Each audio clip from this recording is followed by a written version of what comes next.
very long, long time ago, countless Earth ages ago to be exact, a young man had been floating in the ocean, with his mother on his back, after a shipwreck.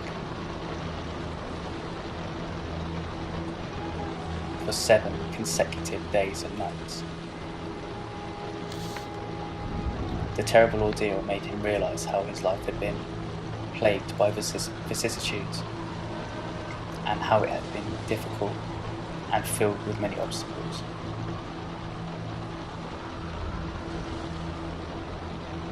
Moreover, success was hard to come by.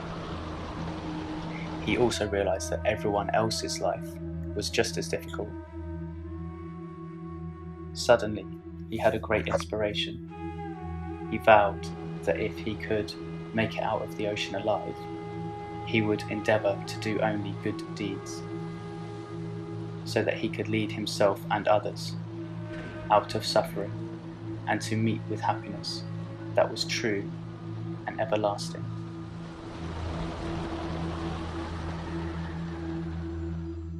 As a result of his conviction, he had endeavoured to perform wholesome deeds for 20 Asankaya and 100,000 additional Earth ages, lifetime after lifetime, to pursue perfections to the fullest extent.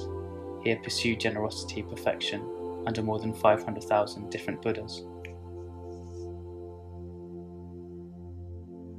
Eventually, his aspiration to lead himself and others out of suffering was realised. In his final existence, where his round of rebirth was ended.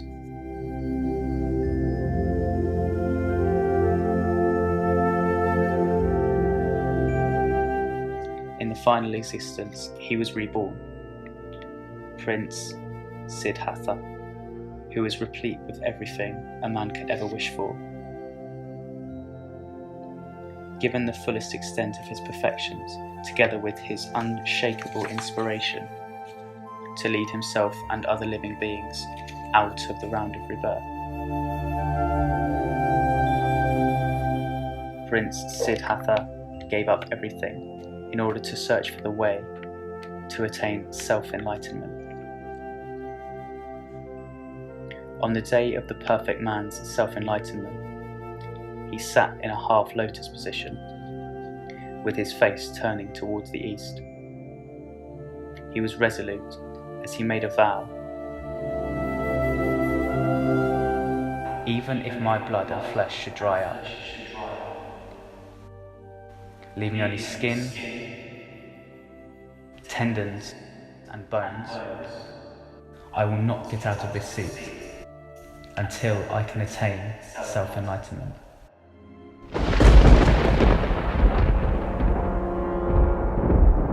Phra was startled, and the Maradeva immediately mobilized their army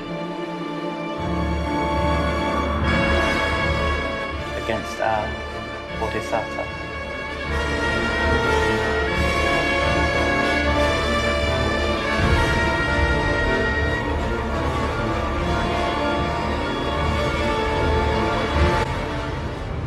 He was on Kiramekla, the elephant that was 2,400 kilometers high. He materialized 1,000 arms, carrying a weapon in each hand. At the sight of Phra's army, our Bodhisattva realized that it was there for the purpose of destroying him.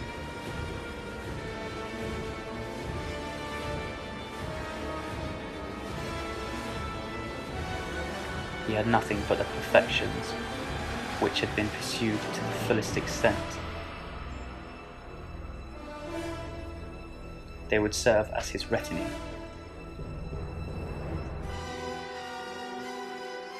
He then sat contemplating all 30 parts of his perfections. Meanwhile, Phra caused a torrential to fall, but the rain could not wet the perfect man's robe.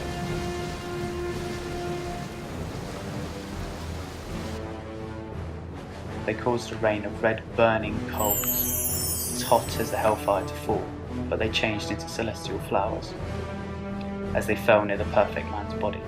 Phra caused all kinds of rain to fall from the air, including sharp weapons, burning coals, fireballs from hell, and acid. But none of them could harm the perfect man. Phra were furious and intent on killing the perfect man.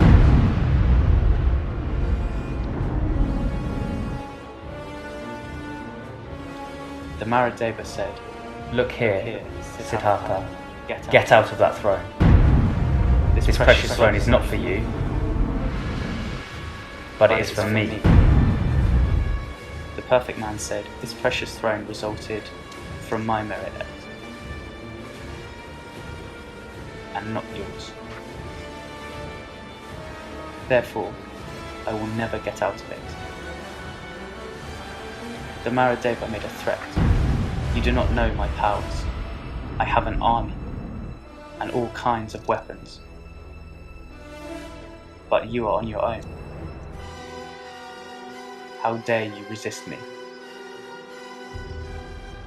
The perfect man said, "Behold, Mara, you do not know my power either. I have my perfections as my army. This soulless ground will bear witness to the fact that I had pursued generosity perfections for 7 times as Prince Vesandara."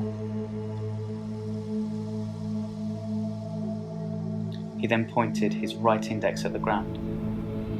Suddenly, the air and water under the ground, that was 3,840,000 kilometers thick, began to quake again and again for 6 times. The water arisen from our body, Siddhartha's generosity perfection, flooded the Mara army and scattered it in different directions.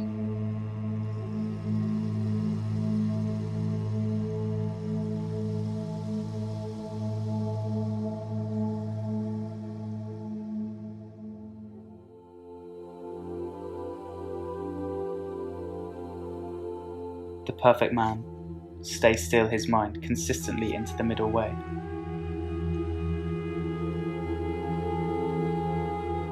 Eventually, he gained his self-enlightenment